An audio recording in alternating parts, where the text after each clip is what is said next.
Union Minister for Information and Broadcasting and Youth Affairs and Sports. And he's going to be in conversation with my colleague, CNN News 18's Shivani Gupta. The session is going to be titled Sports for Development. Can we have a round of applause, ladies and gentlemen, for Shri Anurag Thakur.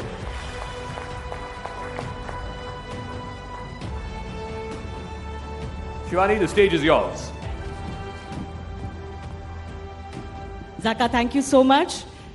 A big round of applause one more time for Sports Minister, Information and Broadcasting Minister, Shri Anurag Thakur, amidst us. And it gives me great pleasure, Anurag ji, after Indian of the Year, you've come back, you've made time for our Rising India Summit. सबसे पहले मैं आपसे एक सवाल पूछना चाहती हूँ जो बहुत ज़रूरी हो गया है क्योंकि कल इस मंच पे honourable home minister Amit Shah ji थे और उन्होंने एक बड़ी बात बोली. उन्होंने कहा ये जो पूरा बवाल अभी हो रखा है सीबीआई, ईडी एजेंसीज के ऊपर, जब उनकी पूछताछ हो रही थी तो सबसे ज़्यादा उनके ऊपर फोर्स डाला गया था और उन्होंने बताया कि मोदी का नाम लेने के लिए फोर्स करा जा रहा था. तो आपको लगता है कि उस वक्त की बीजेपी ने जैसे वो सिचुएशन हैंडल करी और आज जो ऑपोजिशन पार्टीज हैंडल कर रही है उसमें बहुत फर्क दिख रहा है आपको? नमस्कार, आप सबको रामनवमी की बहुत बहुत बधाई. जय श्री राम. अगर देश के गृह मंत्री ने जो कहा और उस समय की घटना के बारे में कहा जब पूरी कांग्रेस में दिखता था कि अगर कोई 2014 में उनको चुनौती दे सकता है तो नरेंद्र मोदी जी दे सकते हैं,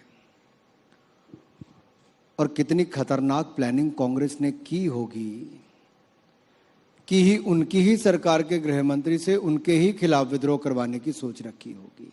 ये कांग्रेस ही कर सकती है. लेकिन वो भूल गए, झूठा काम ना कभी अमित भाई ने किया है ना करते हैं. वो तो देश के लिए समर्पित हैं. तभी तो 370-35 से जो नेहरू जी की देन थी उससे मुक्ति दिलाने का काम किया है तो नरेंद्र मोदी जी और अमित शाह जी ने किया है. मंसूबे उनके सत्ता में रहने के थे, लेकिन यहां पर सरकार आई तो सीईए जैसा कानून भी आया, ट्रिपल तलाक से छुट्टी भी मिली, 370-35 से भी गया और मोदी जी के नेतृत्व में भारत आज दुनिया की सबसे तेजी से बढ़ने वाली नंबर 1 की अर्थव्यवस्था बनी है. बट एजेंसीज का मिसयूज आज हो रहा है, ये तो ऑपोजिशन बोलता है, चाहे उस वक्त जो भी हुआ हो. ऑपोजिशन में कौन? लालू प्रसाद यादव जी जो चारा घोटाले में, जिन्होंने जानवरों को नहीं छोड़ा, उनके चारे को नहीं छोड़ा, उनका इस्तीफा हुआ. अब उनके ऊपर तुम मुझे जमीन दो मैं तुम्हें जॉब दूंगा, ये पूरे परिवार पर जान चल रही है. दूसरे अरविंद केजरीवाल जी, जिनकी सरकार के कम से कम 10 ऐसे लोग विधायक और मंत्री जेल में या बेल पर हैं भ्रष्टाचार के मामलों में. सत्येंद्र जैन जेल में है, जिनको भारत रत्न दिलाते थे और 10 महीने से जेल में है. दूसरे उनके शराब मंत्री मनीष सिसोदिया जी जेल में हैं, जिनको शहीद भगत सिंह से तुलना करते हैं. और तीसरे राहुल गांधी जी, सोनिया गांधी जी जो नेशनल हेराल्ड के मामले में बेल पर हैं. ये सब लोग बीबीसी चला रहे हैं. भ्रष्टाचारी बचाओ कैंपेन. तो जितना मर्जी भ्रष्टाचारी बचाओ कैंपेन चलाएंगे, कोई बच नहीं पाएगा. आपने राहुल गांधी का नाम लिया. उनका जो डेफेमेशन का केस में उनको सेंटेंस हुआ है और उसके बाद उनकी लोकसभा से डिस्क्वालिफिकेशन हुई है, उस पर बड़ा बवाल हो गया है. और अब 2 कंट्रीज ऐसी हैं, यूएसए और जर्मनी, जिन्होंने कुछ जवाब भी दिया है. उनका जवाब अब किस तरह से लेते हैं ये भी बताइए हमें. उन्होंने बोला कि वो केस को देख रहे हैं, भारत में कैसे चल रहा है, that judicial independence is very important. But हुआ ये है कि दिग्विजय सिंह, सीनियर कांग्रेस लीडर, ने उनका धन्यवाद किया है कि उन्होंने इस बात को नोटिस किया है और इस पे टिप्पणी करी है. बीजेपी ये कहती रहती है कि राहुल गांधी ने फॉरेन इंटरवेंशन की बात करी थी, तो क्या ये फॉरेन इंटरवेंशन लग रहा है आपको? देश का अपमान करने में कांग्रेस कहीं पीछे नहीं रहती. लोकतांत्रिक, राजनीतिक और कानूनी लड़ाई जब देश में नहीं लड़ पाए तो विदेशी जमीन पर जाकर विदेशी एजेंसियों की और विदेशी सरकारों की मदद मांगने में राहुल गांधी जी और कांग्रेस पीछे नहीं रही। यह भारत के लोकतंत्र पर हमले से कम नहीं है और इसका जीता जाता सबूत अब दिग्विजय सिंह जी ने दे दिया है। जब राहुल गांधी जी लंदन में थे, कैम्ब्रिज में बोल रहे थे, तो मैंने कहा था London lies and Cambridge cries से बाहर आ जाना चाहिए राहुल गांधी जी को। आज फिर कहता हूं, यह कांग्रेस का रोना धोना, क्या राहुल गांधी पहले ऐसे व्यक्ति हैं जिनको सजा सुनाई गई और जिनका इस्तीफा हुआ है?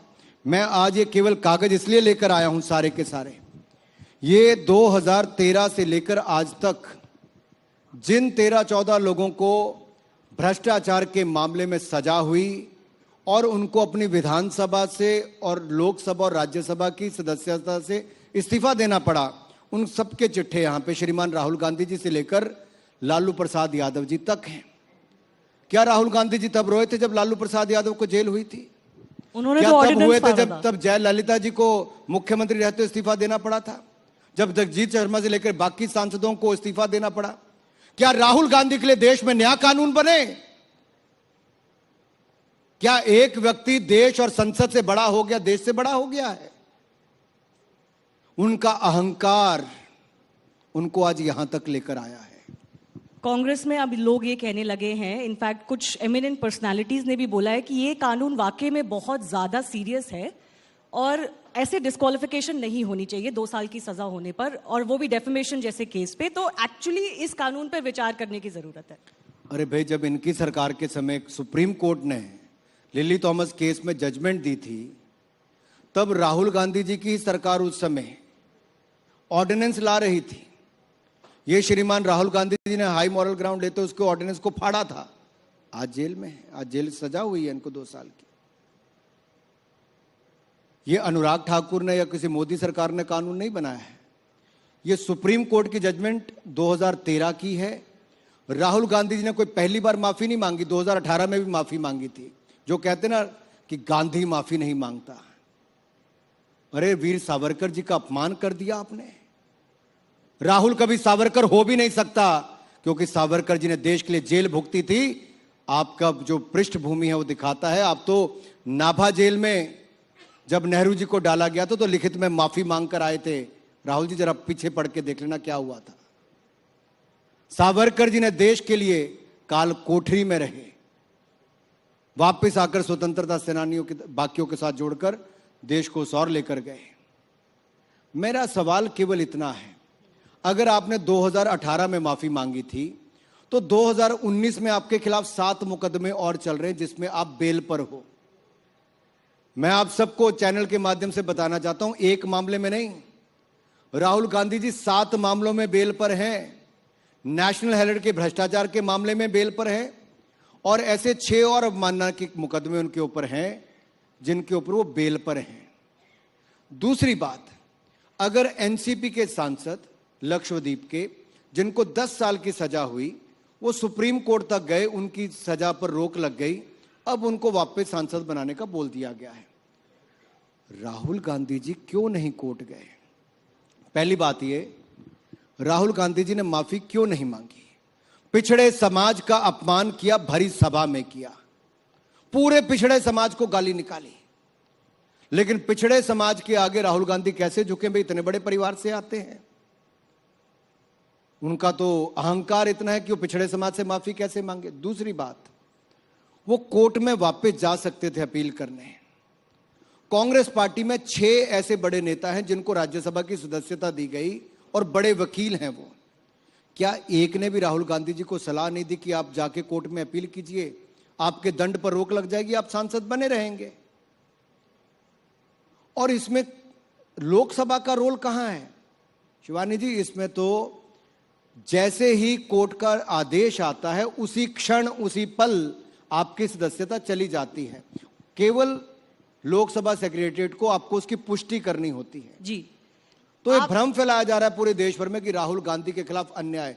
ये 14 लोगों की सूची है जी, ये सबके ऑर्डर्स मैं साथ में लेकर आया हूं।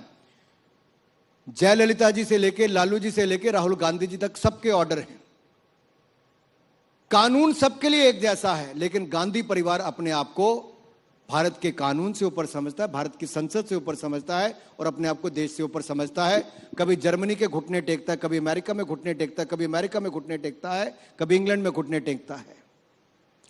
भारत के लोग वोट देते हैं, वहां जितना मर्जी धोना धोना कर ले, यहां पर गुजरात से लेके त्रिपुरा, त्रिपुरा से लेके मेघालय और नागालैंड तक, उत्तर प्रदेश, उत्तराखंड, मणिपुर, गोवा, सभी जगह भारतीय जनता पार्टी की जीत हुई है।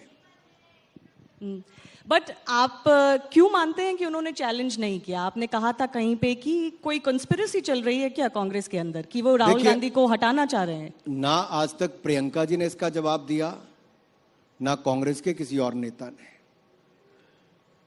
ऐसे कौन लोग हैं जो राहुल गांधी से छुटकारा पाना चाहते हैं?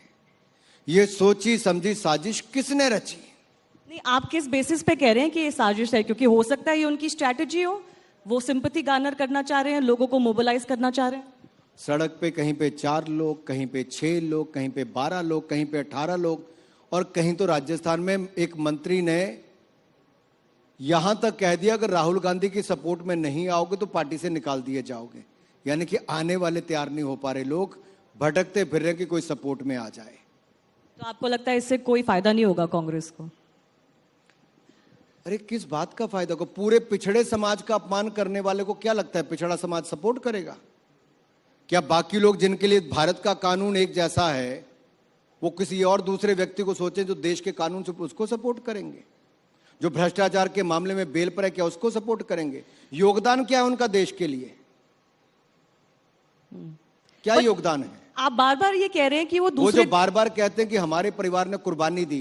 अरे देश में 60 साल से ज्यादा राज आपके परिवार ने और आपकी पार्टी ने किया है। हजारों लोगों ने अपनी कुर्बानी दी, लेकिन उनको सांसद बनने का अवसर भी नहीं मिला। लेकिन आपके परिवार को कई बार प्रधानमंत्री बनने का अवसर मिला है, 3 पीढ़ियों को। आप बार बार ये कहते हैं कि वो विदेशी देशों के सामने घुटने टेक रहे हैं, लेकिन कांग्रेस ये कहती है कि उन्होंने तो कभी इंटरवेंशन मांगा ही नहीं, और अभी भी अगर वो बात कर रहे हैं तो सिर्फ यही कह रहे हैं कि दूसरे देशों को देखना चाहिए कि भारत में क्या हो रहा है, क्योंकि भारत में अब डेमोक्रेसी नहीं है, तो दुनिया को फर्क पड़ना चाहिए इससे। क्या भारत के संवैधानिक संस्थाओं में कांग्रेस का विश्वास खत्म हो गया है? ये बार बार प्रश्न चिन्ह खड़ा करते हैं सुप्रीम कोर्ट पर, बार बार इलेक्शन कमीशन ऑफ इंडिया पर, ईवीएम पर, सेबी पर, आरबीआई पर, बाकी संस्थाओं पर। इनको किसी के ऊपर भरोसा ही नहीं रहा। इन 75 वर्षों में जिन संस्थाओं के कारण भारत आगे बढ़ता गया, भारत की क्रेडिबिलिटी बढ़ी। दुनिया के किसी देश में इतना दम नहीं कि 140 करोड़ के देश में इतने साफ सुथरे चुनाव करवा लें। आप किसी राज्य में जीत जाएं तो ईवीएम ठीक है, आप हार गए तो ईवीएम में खराबी है। पर मैं आपसे एक सवाल पूछना चाहती हूँ, आप इंफॉर्मेशन और ब्रॉडकास्टिंग मिनिस्टर भी हैं। बीजेपी बार बार ये बोलती है कि एक वेस्टर्न नैरेटिव है इंडिया के खिलाफ, उसकी ग्रोथ के खिलाफ वेस्टर्न एजेंडा चलता है, उसमें बहुत से भारतीय लोग भी मिले हुए हैं। अभी आपने बीबीसी टर्म यूज़ किया, आपने देखा होगा कि उस डॉक्यूमेंट्री को लेके कितना बवाल हुआ। उसके बाद कुछ ओपेड्स वगैरह भी लिखे जाते हैं, मैगजीन में कवर होते हैं। बट क्या बीजेपी लेड सरकार, सेंट्रल सरकार, इस नैरेटिव को इफेक्टिवली काउंटर कर पा रही है? अगर ये नैरेटिव है तो सरकार की भी जिम्मेदारी बनती है कि आप उसको काउंटर करें, इफेक्टिवली करें। सन 2001 के बाद 22 साल हो गए। देश के अंदर और देश के बाहर, चाहे राजनीतिक दल हो या मीडिया हो, एक सुनियोजित ढंग के साथ मोदी जी के खिलाफ प्रचार किया। और मुझे बताइए, पूरे देश के कोर्ट्स, सभी जांच एजेंसियों ने अपनी जांच कर ली, सुप्रीम कोर्ट तक जाके निर्णय हुआ, तो उसके बाद बीबीसी कहां से जागी? 2023 में क्या महत्व था उसका? चुनाव आने से पहले सब ताकतें जाग जाती हैं। क्या देश के सुप्रीम कोर्ट से बड़ा बीबीसी हो गया है? आप तय कर लीजिए देश के अंदर किसका चलना चाहिए। और दूसरी बात, ये वही लोग हैं जिन्होंने मोदी जी को मौत का सौदागर कहा, नीच कहा, पिछड़ी जाति का कहा, चाय बेचने वाला कहा, और अब न जाने और क्या क्या कह दिया। लेकिन लोगों के दिलों में नरेंद्र मोदी जी बसते हैं। तभी 2014 में 30 वर्षों के बाद अगर किसी को पूर्ण बहुमत मिला तो नरेंद्र मोदी जी को मिला, और 2019 में उससे ज्यादा सीटों के साथ फिर एक बार सरकार 303 सीटों के साथ मिली तो नरेंद्र मोदी जी को मिली। और 22 साल के अपने राजनीतिक करियर में, 22 साल छोटे नहीं, कम नहीं होते, एक भी छुट्टी जिस व्यक्ति ने अपने लिए, अपने परिवार के लिए ना ली हो, अपनी मां के देहांत के यानी कि उनको अग्नि देने के 2 घंटे के बाद वो देश के लिए अपना काम वापस शुरू कर दे, मैंने तो अपने 48 साल के जीवन में कोई प्रधानमंत्री ऐसा नहीं देखा। ये केवल नरेंद्र मोदी ने करके दिया। ये समर्पण भाव है। आप इनकी तुलना किससे करते हो? राहुल गांधी जी से। वो अपने आप को कहते हैं मैं सावरकर नहीं बन सकता। अरे भाई तुम कुछ नहीं बन सकते। हर तीसरे महीने के बाद तुम्हें फॉरेन जाना है, विदेशी यात्रा पर जाना है। जिनकी छुट्टियां देश में नहीं होती, विदेश में होती, वो क्या देश के लिए समर्पित होंगे? जिनके लिए देश में कोई नहीं बोलता लेकिन विदेशी ताकतें बोलने के लिए आ जाती हैं। ये वो वाला भारत नहीं है राहुल जी, 1962 वाला। ये 2023 का नया भारत है। नया भारत, न्यू इंडिया और सशक्त इंडिया जो मोदी जी के नेतृत्व में बन रहा है। जी, मेरे पास 5 मिनट है। मैं आपसे थोड़ी बहुत स्पोर्ट्स की बात करना चाहती हूँ, लेकिन उससे पहले मैं आपसे पूछना चाहती हूँ, आपने नरेंद्र मोदी जी की बात करी। उन्होंने अभी बीजेपी के हेडक्वार्टर्स में जो फंक्शन आपका हुआ था, उसमें बिल्कुल खुले में बोला था कि करप्शन के खिलाफ जो फाइट चल रही है वो रुकेगी नहीं। बहुत क्लियर मैसेज उन्होंने दिया था। आप देख रहे होंगे कि दिल्ली के जो चीफ मिनिस्टर हैं अरविंद केजरीवाल, वो आजकल दिल्ली असेंबली में उन्होंने बहुत बयान किए हैं प्राइम मिनिस्टर नरेंद्र मोदी के खिलाफ करप्शन के इशू पे और निजी करप्शन के इशू पे। आप उसका कुछ रिस्पॉन्स देना चाहेंगे? मैं तो केजरीवाल जी पे हंस ही सकता हूं। मुझे उनका चेहरा देख के कई बार हंसी आती, कई बार रोना भी आता है। ऐसा क्यों? जो व्यक्ति की राजनीति में आना ही झूठ पर हुआ हो, जो अपनी बेटियों की कसम झूठी खाकर राजनीति में आया हो, जिसने झूठ बोलने का नया रिकॉर्ड बनाया हो, जो भ्रष्टाचार के खिलाफ आंदोलन करके राजनीति में आया हो, कह के कि मैं तो आऊंगा नहीं, लेकिन आ गए। आज आप वो इतिहास उठाकर देखिए, 8 साल में 12 मंत्री विधायक किसके और पार्षद किसके भ्रष्टाचार के चलते इस्तीफा देना पड़ा, तो श्रीमान अरविंद केजरीवाल जी की पार्टी में हुआ है। शराब घोटाले से लेकर बाकी घोटालों में उनके मंत्री जेल में गए हैं। वे ऐसे पढ़े लिखे व्यक्ति हैं जिन्होंने आज तक 9 साल मुख्यमंत्री बनने को आ गए, लेकिन एक भी फाइल साइन नहीं की है। बहुत समझदार आदमी है, पढ़ा लिखा, क्योंकि पता है साइन कर दिया तो जेल जाना पड़ेगा सिसोदिया के पीछे पीछे। लेकिन ये जो शराब घोटाला हुआ, ये इनकी ही देखरेख में हुआ है। और दूसरा मैं कहना चाहता हूं अरविंद केजरीवाल जी, अगर आप में थोड़ा सा भी दम है, मैं खुली चुनौती देता हूं अरविंद केजरीवाल जी को, अगर इतना सा भी दम है और साहस है और अपनी बातों में आपको विश्वास है, तो किसी चौराहे पर आकर सभी भरी सभा में वो बातें कहो जो आपने विधानसभा में कही हैं। अरे विधानसभा में तो संरक्षण लेते हो, बचते हो, आड़ में रहते हो, बाहर आओ। तो जितनी बार इस देश में अरविंद केजरीवाल ने माफी मांगी, शायद किसी ने नहीं माफी मांगी। रिकॉर्ड निकालिए जी। मेरा गुस्सा है आप लोगों से, मेरा मीडिया से बात को लेकर गुस्सा भी है। आप देश के सामने सच नहीं रखते जी। कितने ऐसे मुकदमों में अरविंद केजरीवाल जी ने माफी मांगी है, जरा देश को बताइए। कितनी बार झूठ बोला है? कितने मुकदमे राहुल गांधी जी के खिलाफ चल रहे हैं जहां पे झूठ बोल के अवमानना के उनके मुकदमे चल रहे हैं। अगर इनकी बातों में दम होता तो कोर्ट में खड़े होकर कहते कि रोज सुनवाई कीजिए, इसको सत्य, दूध का दूध पानी का पानी हो जाए। लेकिन अरविंद केजरीवाल ने वो नहीं किया, उल्टे दुम दबाकर भागे और माफी मांगी हर बार जाकर। अगर दम है अरविंद केजरीवाल जी तो किसी भरी सभा में बोलकर देखो, फिर ना आपको भी कोर्ट के चक्कर काटने पड़े और माफी मांगनी पड़े। फिर उनके ऊपर भी डेफेमेशन का केस होगा। बहुत सारे लोग हैं करेंगे जी, क्योंकि झूठ बोलने का काम तो इनका जाता नहीं है। अगर सच बोलते हैं तो चौराहे बोल के करें ना, कौन रोकता है? सदन से सड़क पर आए, बोले। ये डर है उनका, क्योंकि पता है जिसको ईमानदारी का सर्टिफिकेट दे रहे थे जेल में है, और इनका डिप्टी चीफ मिनिस्टर नहीं, वो मुख्य आरोपी शराब घोटाले के हैं मनीष सिसोदिया जी। वो मुख्य आरोपी हैं, लेकिन किंग पिन शराब घोटाले के अरविंद केजरीवाल है। मैं आज आपके नंबर 1 चैनल पर बोलकर जा रहा हूं। अरविंद, अनुराग जी, मैं कुछ सवाल स्पोर्ट्स पे आपसे लेना चाहती हूँ, क्योंकि जब हम राइजिंग इंडिया की बात करते हैं तो उसमें स्पोर्ट्स का बहुत हिस्सा है। हमने देखा है कि स्पोर्ट्स जिंदगी बदल देता है, खिलाड़ी की भी, उनके परिवारों की भी, कभी कभी पूरे गांव, पूरे शहर की जिंदगी बदल जाती है। मैं आपको याद दिलाना चाहूंगी, लोकसभा में स्पोर्ट्स मिनिस्ट्री ने कहा है कि खेलो इंडिया के तहत उन्होंने करीब 2500 एथलीट्स को आइडेंटिफाई किया है, उनका सपोर्ट किया जा रहा है ग्रास रूट लेवल पे। लेकिन मैं देख रही हूँ उस डेटा में जो प्रदेश ऑलरेडी स्पोर्ट्स में आगे हैं, जैसे हरियाणा, उनके बहुत खिलाड़ी हैं। कुछ प्रदेश जो स्पोर्ट्स में थोड़े पीछे हैं, उनके अभी भी कम खिलाड़ी हैं। आप इस डिसबैलेंस को कैसे कवर करेंगे? देखिए, 3 स्कीमें अलग अलग हैं। एक तो टॉप स्कीम है, टारगेट ओलंपिक पोडियम स्कीम, जिसमें खिलाड़ी का बोर्डिंग, लॉजिंग, ट्रेनिंग, यानी कि रहना, भोजन, खाना, ट्रेनिंग, सारा देश विदेश, सारा एलीट एथलीट्स का भारत सरकार वहन करती है। इस पे करोड़ों रुपए, लगभग 100 करोड़ रुपए हमारा खर्च हुआ है। दूसरी स्कीम है खेलो इंडिया एथलीट्स के लिए, जहां पर प्रत्येक खिलाड़ी के ऊपर लगभग 6,28,000 रुपया खर्च एक खिलाड़ी के ऊपर होता है। उसकी बोर्डिंग, लॉजिंग, ट्रेनिंग और उसको जेब खर्च भी दिया जाता है। टॉप स्कीम में भी खिलाड़ी को 6 लाख रुपया साल का जेब खर्च मिलता है, यानी कि बाकी सारा खर्चा भारत सरकार करती है। 6 लाख रुपया ओवर एंड अबव मिलता है पॉकेट अलाउंस के रूप में, आउट ऑफ पॉकेट अलाउंस। इसी तरह से इन खिलाड़ियों को, खेलो इंडिया एथलीट्स को 1,20,000 रुपया जेब खर्च मिलता है, जो लगभग 3,000 खिलाड़ी जिनकी आपने चर्चा की। इसके अलावा हमारे 23 नेशनल सेंटर ऑफ एक्सीलेंस चल रहे हैं, जहाँ पे हज़ारों खिलाड़ी खेल रहे हैं।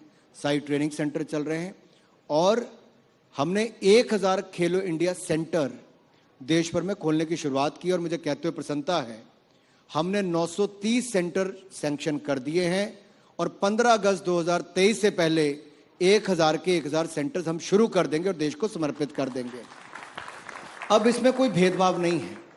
टैलेंट आइडेंटिफिकेशन कमेटी है, वो चिन्हित करती किन खिलाड़ियों में मेडल जीतने की क्षमता है।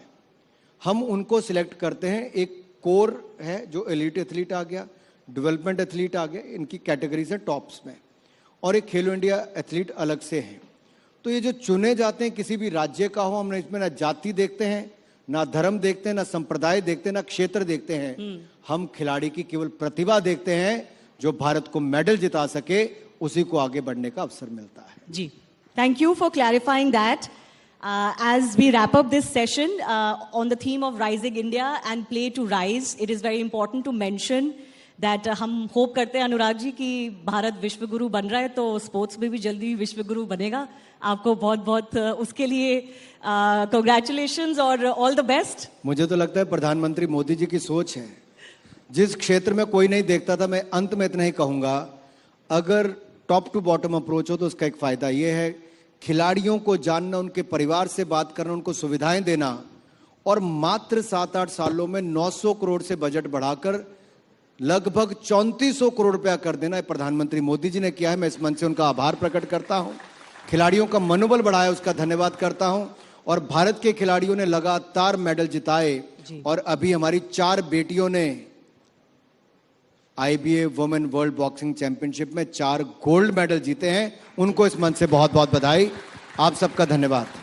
One of them will be with us very shortly. Just stay with us, Anurag ji. We want to felicitate you. All right, thank you very much, Anurag ji. I'd request you to stay on stage. आपने 4 gold medal winners की जिक्र की, उनमें से एक हमारे साथ आज है इस शाम के दौर में. So, ladies and gentlemen, before we get to that, we need to present the real heroes in the sporting category, and the first winner in this category is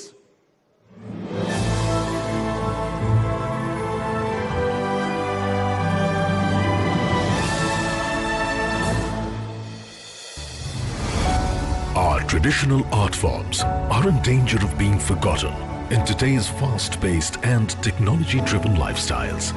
Thankfully, there are true masters in our nation who don't just keep the art form alive, but make it thrive. One such master is Ratnavel Pandyan, who runs the Pulithavan Silamba Training School, which trains children in an ancient martial art form, Silambam. Over 1,000 children have received free training in the school so far.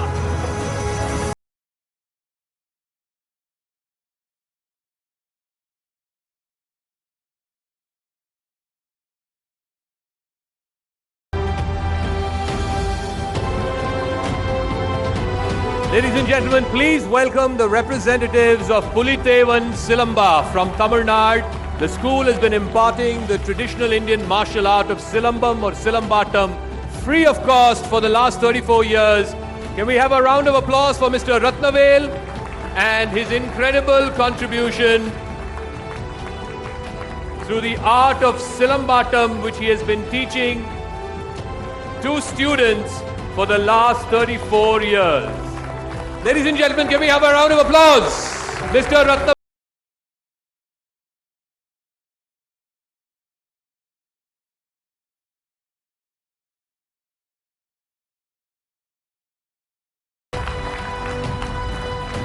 Thank you very much. Thank you very much, Mr. Ratnavel. Anuragji, I request you to stay on. We have one more winner in this category of sports. So let's play out the AV of the next winner in this category.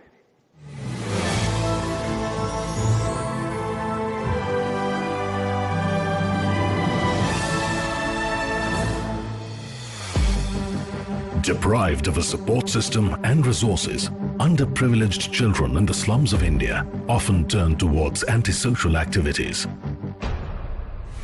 But Vijay Barse saw hope where few could. He organized a football tournament called Slum Soccer, which has become an event the children look forward to. The sport and the tournament channel children's potential productively, forever changing their lives. Right.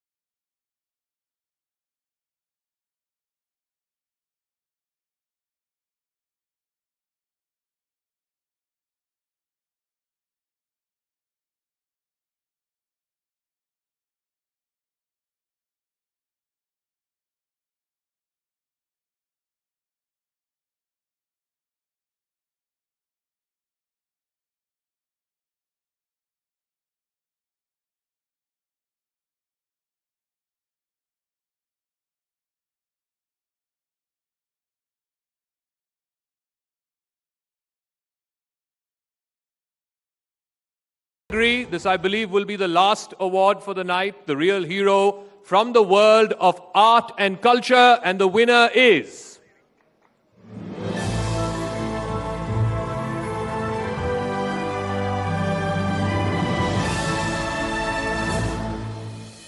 In the small village of Etikopaka, a cherished tradition of making wooden toys was in danger of being lost forever due to the advent of modern production.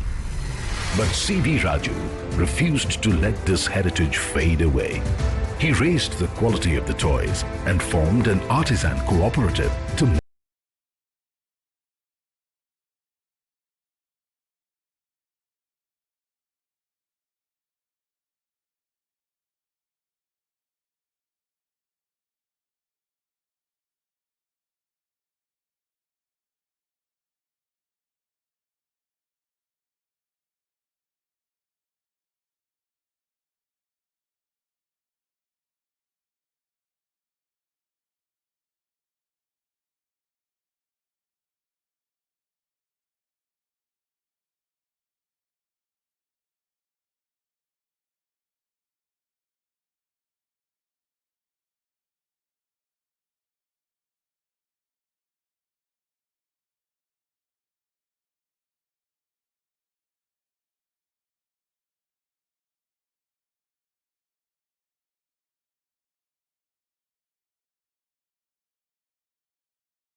It is our absolute pleasure to have the newly crowned back-to-back world champion, someone who's had to change her weight categories to be able to.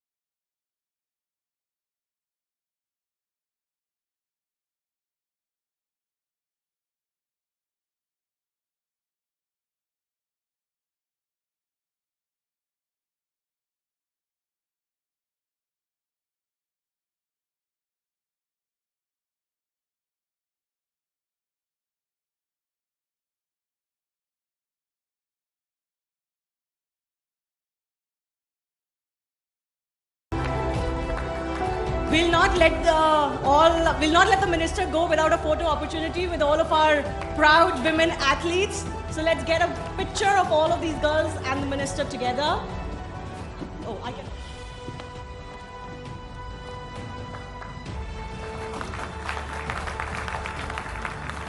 What a picture.